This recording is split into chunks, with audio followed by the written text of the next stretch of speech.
নমস্কার, আমি doctor Soumyakanti Dutta, senior consultant interventional cardiologist, Manipal hospital, Dhakuria. আজকে আমাদের আলোচনার বিষয় হলো হার্টের রোগ এবং পা ফোলা, যেটা খুবই কমন, আমরা ইডিমা বলে থাকি। অনেকের ক্ষেত্রেই দেখা যায় যে একটু পা ঝুলিয়ে বসলাম, পা ফুলে যাচ্ছে। দিনের বেলাতে অনেকখানি পা ফুলে যায়, রাত্রিবেলা শুলে অনেকটা কমে যায়, আবার পরের দিন সকালে দেখতে গেলে যে একটু হাঁটাচলা করছি, পা এত ভারী হয়ে যাচ্ছে যে হাঁটাচলা করতেই পারছি না। সাথে শ্বাসকষ্ট হচ্ছে, বুকে ব্যথা যে সব সময় থাকছে তা নয়, কিন্তু এর সাথে আনুষঙ্গিক অনেক ধরনেরই সমস্যা ইদানিংকালে বেড়ে চলেছে, যেগুলো হলো বুক ধড়ফড় করা, হঠাৎ করে মাথা ঘোরানো।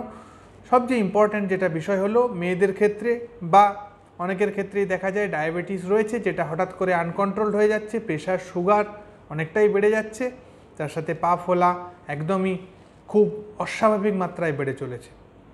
তো এই পা ফোলা বিষয়টা নিয়ে যদি আমরা আলোচনা করি, তাহলে কি কি জিনিস মাথায় আসে? হার্টের রোগ তো অবশ্যই, আমরা সবাই জানি যে হার্টের রোগ একটা পর্যায়ের পরে পা ফোলা নিয়ে প্রেজেন্ট করতে পারে। ডান দিকের চেম্বার যদি ফেলিওর হয়, হার্ট ফেলিওরের পেশেন্টদের ক্ষেত্রে পা ফোলা হয়। কিন্তু অনেকের ক্ষেত্রেই দেখা যায় যাদের ডায়াবেটিস এবং হাইপারটেনশন রয়েছে, তাদের সাথে কিডনির রোগ, ক্রনিক কিডনি ডিজিজ রয়েছে, তাদের ক্ষেত্রেও পা ফোলা থাকতে পারে।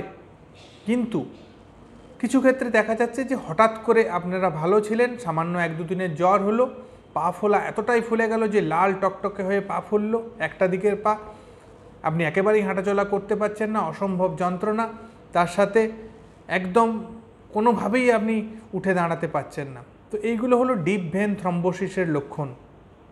আজকে আবার কোভিড ফিরে আসছে, অনেকের ক্ষেত্রেই দেখা যাচ্ছে যে লাস্ট 2 সপ্তাহ ধরে কোভিড পজিটিভ আমরা এমন রিপোর্ট পাচ্ছি। তো এই কোভিড সংক্রান্ত বিষয় নিয়ে দেখা যাচ্ছে যে ডিপ ভেন থ্রম্বোসিস খুবই কমন। হঠাৎ করে ডান দিকের বা বাঁ দিকের পা ফুলে যাচ্ছে, যারা ক্যান্সার আক্রান্ত, অনেকের ক্ষেত্রেই দেখা যাচ্ছে লং সার্জারি হয়েছে, অ্যাবডোমিনাল সার্জারি বা হিস্ট্রি অফ ব্রেন স্ট্রোক ছিল, একটা দিকের পা ফুলে যাচ্ছে। সাবধান হয়ে যেতে হবে, কারণ ক্লট আপনার পায়ের ধমনী বা ভেন্সের মধ্যেও হতে পারে।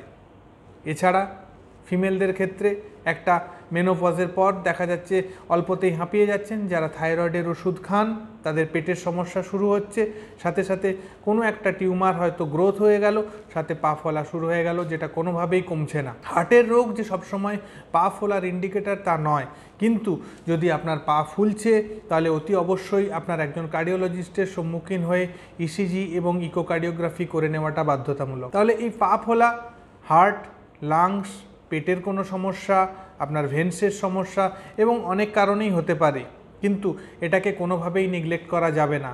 অনেকে বলেন যে হ্যাঁ, আমি 2-4 দিন ভালো থাকি, আবার পরের মাসের দিকে আবার পা ফোলা হয়ে যাচ্ছে, আমি সকাল থেকে বিকেল পা ঝুলিয়ে বসি চেয়ারে, অফিসে যাই ভালো থাকছি, রাত্রিবেলা একটু পায়ের তলায় বালিশ নিয়ে শুই, ভালো থাকি, পরের দিন আবার কমে যায়। কিন্তু these are the early science. আপনাকে সাবধান হয়ে যেতে হবে যে এটা কোনো হার্টের রোগের আগাম লক্ষণ নয়। তো সেই কারণে রেগুলার হার্টের চেক আপ করা, কিডনির টেস্ট করা, লিভারকে টেস্ট করা, থাইরয়েড ফাংশন টেস্ট দেখা এবং সর্বোপরি ইউরিক অ্যাসিড লেভেল দেখা খুবই বাধ্যতামূলক। পা ফোলাকে কোনো অবস্থাতেই নেগলেক্ট করবেন না, কারণ যত দিন যাবে খালি পা দিয়ে শুরু হয়, পরে পেট এবং বুকের সমস্যা, শ্বাসকষ্ট, হাঁপিয়ে যাওয়া, বুক ধড়ফড় করা, মাথা ঘুরে পড়ে যাওয়া, এগুলো যে কোনো সময় বাড়তে পারে, এমনকি মেজর হার্ট অ্যাটাকও হয়ে যেতে পারে।